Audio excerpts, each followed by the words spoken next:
और मुझे पता है कि कोई शॉर्टकट तो है ही नहीं, लेकिन फिर भी दीपिका जी और शिवकांत जी ने क्या बताना चाहेंगे कि आप चुपचाप, मैं नहीं सुन रहा हूँ, आप इनको सबको बता दीजिए कि ये करिए और सीधे थाईलैंड जाना है कुछ, क्योंकि आज वाकई में समय पता ही नहीं चला कहाँ निकल गया। जी बिल्कुल। थाईलैंड के लिए मैंने देखा कि मोस्टली जो कंपनी होती है, जिस कंपनी में हम भी थे उसमें भी जाके भी आए थे, 35-40 लाख का बिजनेस जो है मिनिमम करना होता है। किसी कंपनी में 1-2 करोड़ का बिजनेस करना होता है। और मैं हमेशा एक बात बोलता हूँ कि आपको याद होगा कि अंबानी जी ने जब जियो लॉन्च किया था तो एक ऐसा धमाका किया था कि सारे छोटे छोटे नेटवर्क मर्ज हो गए थे जियो में। तो सेम ये वेस्टीज ने एक तरह से जियो वाला धमाका ही किया है। थाईलैंड का टूर, थाईलैंड टूर तो बहाना है, उनका ड्रीम ये है कि कम से कम भी जो डेटा लिया गया है कि 15,000 लोग तो ऑलरेडी अपना हैंड रेज कर चुके हैं कि जो थाईलैंड जा रहे हैं, जो हमारे ब्रांड एम्बेसडर से डेटा कलेक्ट किया है। तो मैं वो उस सीन के बारे में सोच रहा था कि थाईलैंड जाना नॉर्मली जैसे हर कंपनी में जाते हैं, और अभी 15,000 लोगों के साथ थाईलैंड जाना वेस्टीज में, तो ये एक मोमेंटम, क्या माहौल होगा एयरपोर्ट का, क्या माहौल होगा थाईलैंड में जब 15,000 लोगों के 10-15,000 लोगों के साथ आप वहां होंगे और आप गिनीज वर्ल्ड रिकॉर्ड का हिस्सा बनेंगे। अगर आप अपने दिमाग में एक बार वैल्यू क्रिएट करोगे तो क्वालिफिकेशन तो ना के बराबर है ही नहीं कुछ भी क्वालिफिकेशन। सिर्फ 3 लाख का बिजनेस करना, और वो भी 3 महीने में, सिर्फ 3 लाख का। जो नए लोग हैं उनको ब्रॉन्ज बनना है, और ब्रॉन्ज बनना कितनी बड़ी बात है। सिर्फ 45 ज्वाइनिंग 100 पीवी के साथ भी कर लो आप, तो आपके 45,000 पीवी आ गए, 4500 पीवी आ गए और आप बन गए ब्रॉन्ज। उसके बाद में तो सिर्फ 2800 पीवी करना है। वो करना नहीं पड़ेगा क्योंकि जो 45 लोग 100 पीवी करेंगे, ये कंसिस्टेंसी करेंगे, तो आपका तो ऑटोमेटिक में हो जाएगा। सही बात, बहुत बढ़िया। तो सिर्फ यही तो महीना, कहते हाथी तो इसी महीने निकलना, बाकी तो पूंछ ही रह जानी है। और कुछ लोग सोचते हैं समय तो गया, कुछ नहीं है, इतिहास बनाने वाले एक दिन में भी बना सकते हैं, कोई बड़ी बात नहीं। तो अभी भी हमारे पास 7 दिन है थाईलैंड टूर क्वालिफिकेशन के लिए। और मैंने देखा ऐसे ऐसे नेटवर्कर को जो एक दिन में 100 ज्वाइनिंग भी करने की ताकत रखते हैं, तो क्या 45 से 50 ज्वाइनिंग हम नहीं कर सकते 100 पीवी के साथ? और जो ऑलरेडी पुराने हैं उनको तो कुछ भी नहीं करना, उनको तो 3,500 पीवी भी अगर वो करते हैं, टोटल मिलाकर के देखा जाए, अगर किसी का नहीं भी हो रहा है तो कम से कम इस महीने 2600 पीवी कर लो, टीम बिल्डिंग बोनस के साथ अपना ब्रॉन्ज मेंटेन कर लो, और अगले 2 महीने में बाकी टोटल करके 10,000 पीवी तो करना है। ठीक बात। तो बहुत इजी है, लेकिन ये तब हम इसको क्वालिफाई कर पाएंगे जब हम इसकी वैल्यू क्रिएट करेंगे अपने और अपनी टीम के बीच, कि हम सिर्फ थाईलैंड घूमने नहीं जा रहे हैं, हम एक वर्ल्ड गिनीज रिकॉर्ड का हिस्सा बनने जा रहे हैं। हम एक ऐसे बड़े सक्सेसफुल 15,000 कामयाब लोगों के साथ हम होंगे उस झुंड में, और सबसे बड़ी बात, हम अपना बिजनेस को इंटरनेशनल लेके जा रहे हैं। मैं तो कहता था बाली सर जो है ना हमारे अंबानी से कम नहीं है, उन्होंने भी दिमाग लगा लिया।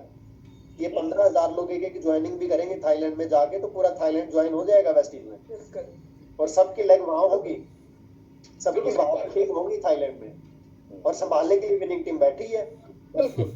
आपको तो सिर्फ ज्वाइनिंग करनी है, जा करके एक बार जाना थाईलैंड में, ज्वाइनिंग करके आ जाना। बाकी तो विनिंग टीम का एजुकेशन सिस्टम, विनिंग टीम का कल्चर ही ऐसा है कि वहां पर आपकी टीम जो है ग्रो करती रहेगी। तो थाईलैंड क्वालिफाई कर सकते हैं। और मैं कहूँगा कि दीपिका जी, आप क्या कहना चाहेंगे कि थाईलैंड क्यों क्वालिफाई करना चाहिए? देखिए शिवकांत सर और सभी दिग्गज पैनलिस्ट जो मौजूद हैं, मैं इतना ही कहना चाहूंगी कि जीवन में सपने देखना बहुत जरूरी है। अब शिवकांत सर ने बता तो दिया कि थाईलैंड कैसे अचीव कर रहे हैं आपको। अब मैं आपको बहुत कम शब्दों में बताना चाहूंगी कि आपको थाईलैंड क्यों अचीव करना है। थाईलैंड एक, मान लीजिए एक सपना भी अगर आप ना कहें, तो एक ऐसे जीवन शैली को आप उन 4 से 5 दिनों में जीने वाले हैं जो आपको क्या, आपकी पीढ़ी दर पीढ़ी को एक बहुत बड़ी वजह देने वाली है अपने आप को कामयाब बनाने के लिए। देखिए ये जो छोटी छोटी चीजें हैं ना, यही जीवन को बहुत ज्यादा रंगीन बनाते हैं, कामयाबी की ओर लेकर जाते हैं। और यकीन मानिए, जब आप एक ऐसे ऑरा में होंगे जहां तमाम दिग्गज लोग मौजूद होंगे, भायल सर होंगे, तमाम वेस्टीज कंपनी के, हमारे विनिंग टीम के तमाम डीओसीडीज होंगे, तो सोचिए वो ऑरा ही क्या होने वाला है कहते हैं कि जब अगर आपको जहाँ बात समंदर की हो रही है ना, तो समझ लीजिए हर एक बूंद को आप वहां एक साथ देखने वाले हैं, वो नजारा क्या होगा। तो थाईलैंड कैसे करना है और थाईलैंड क्यों करना है, इसका सबसे अच्छा तात्पर्य अगर कोई दे सकता है वो आप स्वयं दे सकते हैं। देखिए, इस दुनिया में हम सब तो आते हैं दूसरों को खुश करने के लिए, सारी चीजें करने के लिए, लेकिन खुद के प्रति भी हम सबकी कुछ ना कुछ जिम्मेदारियां होती हैं। और ये बहुत अच्छा और बड़ा मौका है आपके लिए कि आप अपने सपनों को एक ऊंची उड़ान देने की आगाज कर दें, क्योंकि देखिए बाकी सबने तो आगाज कर दिया है, समय बस इतना ही है कि अब आप क्या करना चाहते हैं। देखिए हम तो तैयार हैं, गुलाब जी तैयार हैं, विवेक सर तैयार हैं, बारी आपकी है। क्योंकि जाहिर सी बात है, जब हमारी टीम विनिंग टीम से जब आप सभी अंश मौजूद होंगे, इससे बड़ी खुशी हम सभी टॉप लीडर्स के लिए कोई नहीं हो सकती है। तो आज भगवान करे आप सबको नींद ना आए कि आप ये सोचते रहें कि आप इस टारगेट को कैसे पूरा करने वाले हैं। बाकी ये टारगेट का मैंने एक चीज सोची है, आप जब ये सोचेंगे कि मुझे थाईलैंड जाना है तो आप नहीं कर पाएंगे। आपको ये टारगेट लेना है कि मैं 1 2 3 4 5 कितने लोगों को थाईलैंड क्वालिफाई करके लेके जा सकता हूँ। क्योंकि मैं तो एक चीज मानता हूँ, आपकी हर लेग से अगर एक व्यक्ति थाईलैंड जा रहा है तो आपकी वो लेग आने वाले टाइम में एक स्ट्रॉन्ग लेग बन सकती है। क्योंकि जब हम कुएं के मेंढक से जब कुएं से बाहर आता है तो उसको पता लगता है दुनिया कितनी बड़ी है। जब आप एक इंटरनेशनल फ्लाइट में बैठ करके इंडिया से बाहर जाएंगे और वहां पर निकलेंगे तो आपको पता लगेगा कि बिजनेसमैन को कैसा होना चाहिए, एंटरप्रेन्योर की लाइफ क्या होती है। आउट ऑफ इंडिया जाकर के आपको जो एक्सपीरियंस मिलने वाला है, सीखने को बहुत कुछ मिलने वाला है।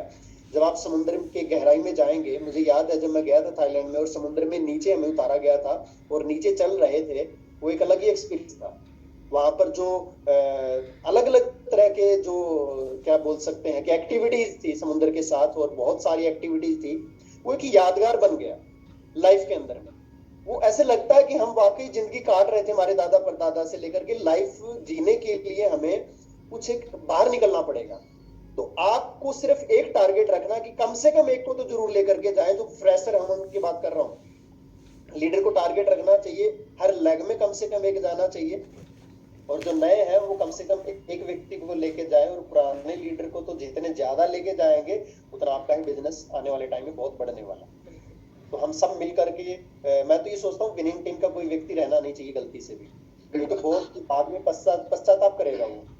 बहुत सर, टैलेंट जो नहीं आया ना, ये समझो आप है ना, ये मत सोचो सब जितने भी लोग दीपशिखा जी सर को सुन रहे हैं ना, उन्होंने कैसे जबरदस्त बातें बताई आपको।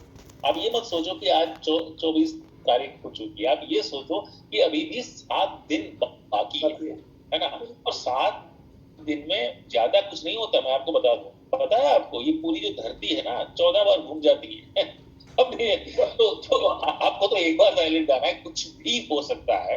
मैंने आज अपने फेसबुक और इंस्टा स्टोरी पे इसलिए मैंने डाला था आज कि हारना अलग बात है और हार मान लेना और हारना, इसमें बहुत बड़ा डिफरेंस है।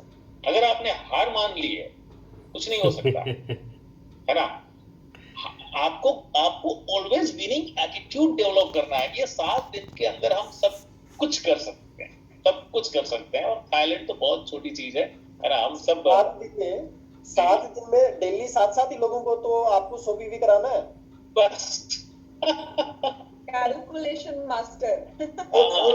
शिवकांत जी, मैं तो इस बात को कह रहा हूँ कि जितने लोगों ने अभी थाईलैंड इस महीने क्वालिफाई नहीं किया ना, they are on the right track, बिल्कुल राइट ट्रैक पे हैं।